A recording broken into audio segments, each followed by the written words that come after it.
Australian Prime Minister Tony Abbott may be removed from office after facing revolt within his own party.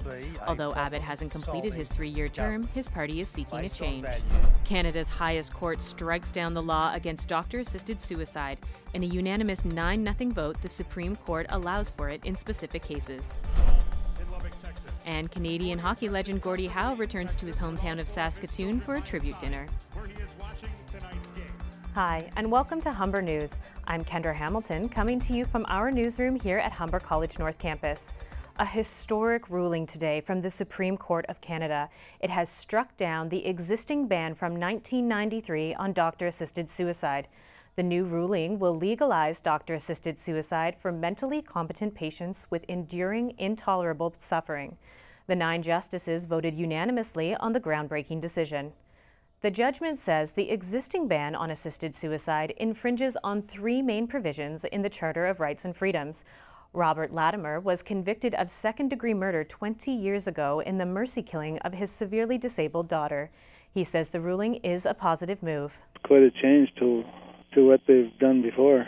Yeah, I really didn't see that coming, yeah. I think it's a pretty positive step. I mean, they can only be so stupid for so long. The Toronto Star calls the decision the most important ruling the Supreme Court has ever made. Here at Humber, the landmark ruling has sparked reaction in the School of Health Sciences. Our reporter Izzy Abraha has that part of the story. The case was brought by the families of 2 now deceased BC women supported by the BC Civil Liberties Association. The judgment says the current ban infringes all 3 of the life, liberty, and security of person provisions in the Charter. Here at Humber School of Health Sciences, Dean Jason Powell reacts to the news. Well, I think it's a day that Canada will always remember. I think that it's a historical day. It will be, the next steps will be figuring out what this looks like for Canadians with terminal disease or unbearable suffering. So I'm anxious to see what comes next. According to Powell, Humber has no official stance on assisted dying. This historical decision will now give Parliament a year to draft new legislation. Izzy Abraha, Humber News. The owner of a python that killed 2 young boys in New Brunswick in 2013 has been arrested.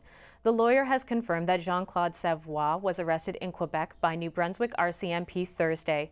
Noah and Connor Barth were killed by an African rock python that escaped from its cage in a pet store below the room where the boys were sleeping. Savoie owned the Reptile Ocean exotic pet store in Campbellton and lived upstairs. Police say no charges have been laid against Savoie at this time. Overseas now, a ceasefire has been declared in parts of eastern Ukraine to allow civilians to escape the fighting. The temporary truce was declared as intense diplomatic efforts are underway to end the crisis. There have been weeks of heavy fighting over a nearby government-controlled area. U.S. Vice President Joe Biden is in Brussels today for a series of talks with top EU officials before heading to Munich. But this is a moment where the United States and Europe must stand together, stand firm. Russia cannot be allowed to redraw the map of Europe. Meanwhile, U.S. Secretary of State John Kerry is already in the German city for a security conference. Leaders of both Germany and France are also continuing their push for peace. Both are in Moscow to meet with their Russian counterpart after a trip to Kiev yesterday. 5,000 people have been killed so far in the conflict that has sparked the biggest crisis between Russia and the West since the Cold War. There's big trouble brewing for Australia's Prime Minister. A member of his own party is challenging Tony Abbott's leadership and plans to push it to a vote next week. Abbott has recently come up against a torrent of criticism over his actions. They range from his decision to award a knighthood to Prince Philip to his unpopular budget last May. Abbott says he'll fight the challenge. Labor Party. We are not the Labor Party, and we are not going to repeat the chaos and the instability of the Labor years. Removing Abbott would need the support of more than half of the 102 members of his Liberal Party. To Taiwan now, where black boxes have revealed the cause of a deadly plane crash this week. The state's Aviation Safety Council says both engines from the plane failed to provide thrust to the propellers. Black box data and voice recorders show the plane warned of stalling 5 times before it crashed. The plane went down Wednesday morning, lurching between buildings before landing upside down in a river. 15 of the 58 people on board survived the crash. 35 others, however, have been confirmed dead, and another 8 are still missing. In the U.S., 2 people have been killed after their car was hit by 2 trains just west of Cleveland. Officials say a car traveling north was struck by a train heading west. Reporters say the vehicle was then hit by a second eastbound train. Police say the vehicle went past the railroad crossing gates after they went down.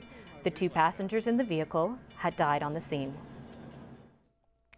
NBC Nightly News anchor Brian Williams has come under fire after a series of lies about coming under fire. A new analysis published in the British Medical Journal finds that men are idiots. Williams has repeatedly recounted stories about being in a helicopter that had been hit and downed while reporting in Iraq in 2003. In January, however, his retelling of the events prompted U.S. military servicemen to dispute the story to a military newspaper.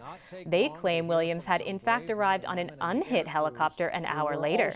Williams offered an apology during Wednesday night's airing of Nightly News. In an aircraft that was hit by RPG fire, I was instead in a following aircraft. We all landed. Sports Illustrated annual swimsuit issue will be hitting newsstands next week, and readers may notice a little extra.